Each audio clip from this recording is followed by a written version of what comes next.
I never thought my life would become the kind of story people gasp at. But here I am, living proof that love can blind you, and betrayal can cut deeper than a blade. I was a happily married woman, at least, I thought I was.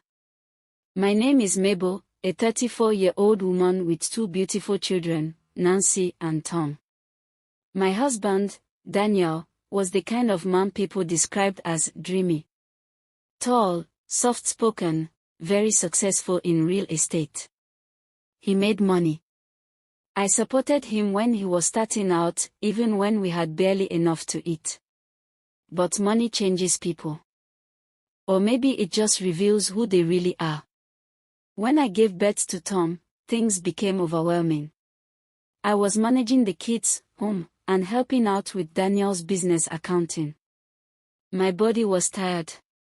Mentally, I was unraveling.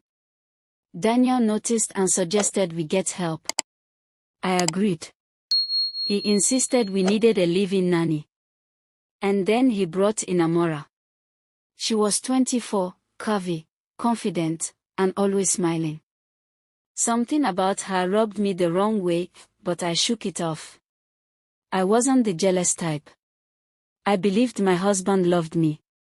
I mean, why else would he always say, "I'm building all of this for you and our kids"?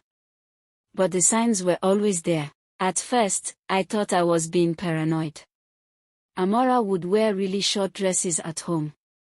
I confronted her gently, suggesting she wear something more appropriate. She laughed and said, "Oh sorry, I'm just used to dressing free in my own house." In her own house. She said it like she owned the place. Daniel laughed when I told him. He said I was being dramatic and insecure. That stung. Amora started staying up late, long after I went to bed. I would wake up to pee and see the light from Daniel's office seeping under the door. Sometimes I heard laughter. I'd knock. No response. When I entered, they'd suddenly go silent. Daniel would say, "Just talking business, babe. Go to bed." My instinct screamed, but I forced myself to trust him. I had 2 kids to care for and didn't want to be the nagging wife. Then he changed. He stopped touching me. He became cold, dismissive. Started traveling more. When he was home, he was either locked in his office or spending time with Amora, yes, the nanny. She had gradually taken over everything. She dressed the kids, took them to school, fed them. I was becoming a stranger in my own house. And the worst part, the kids were getting attached to her. One afternoon, I got back early from the market and overheard a conversation between Amora and Daniel. I didn't mean to eavesdrop. I was just standing at the kitchen entrance, frozen. She giggled and said, "You know, I'm tired of being the side chick. When are you going to do it?" Daniel replied, "Soon. I'm just waiting for the right moment. Mabel is too soft. She'll cry and beg. But I've made up my mind." My heart dropped. I barged in, trembling. "Made up your mind about what?" They both froze like statues. Daniel looked stunned, then angry. "Why are you sneaking around the house?" he snapped. "Sneaking? This is my home," I shouted. "What is going on between you two?" Amora smirked. That little smirk broke me. "I'm tired of this game," she said calmly. "Daniel and I are together. He loves me. You're just in the way." I lost it. I screamed, I cried, I begged. I couldn't believe this was happening. My husband didn't say a word. He just stood there, jaw clenched, eyes dark. That night, he didn't sleep in our room. 3 days later, I came home from picking up the kids to find my things packed by the door. My clothes, the children's clothes, even their toys. "What's going on?" I asked, panicked. Daniel walked out casually. "I've made a decision. You need to leave. I thought it was a joke. With your children. He nodded. Yes. I'll send you money for now, but you can't stay here anymore. Amora will be managing the home now. I collapsed. Right there on the floor. Nancy cried beside me. Tom was confused. I begged him.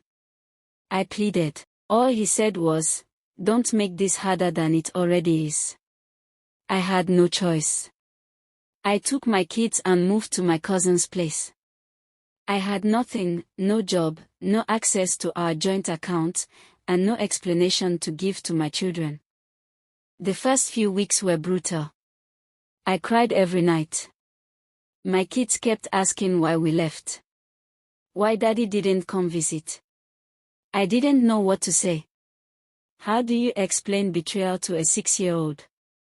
Then, I got up. I found a job as a school secretary.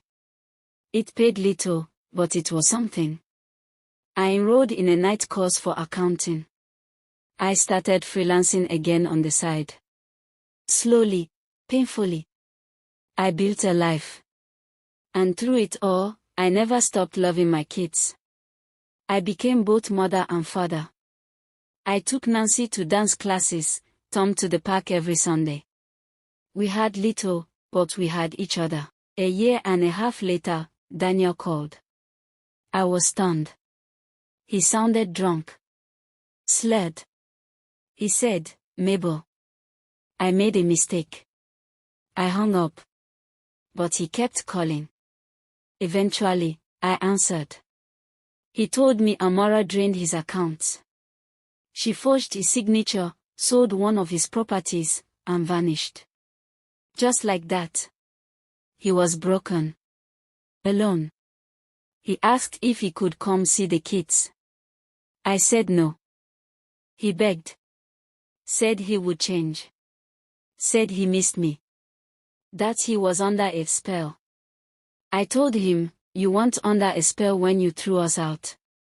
You were fully awake." I didn't want revenge. I just wanted peace. Daniel tried to use the courts to get custody of the kids. Claimed I was bitter and emotionally unstable. The judge saw through him. My lawyers presented everything: text, evidence of abandonment, financial records. He lost the case and was ordered to pay child support. He didn't show up to court after that. I heard he had to sell his cars and was living in a small apartment. The house we once shared. Foreclosed. Amora. No one ever found her. Rumor has it she had other men in other cities. Daniel was just her meal ticket. It's been 3 years now. I own a small accounting firm. My kids are thriving. Nancy is top of her class. Tom never stops smiling. I still carry the scars. But I no longer carry the shame. Sometimes, when the pain resurfaces, I remind myself, I survived. I protected my children. I reclaimed my life.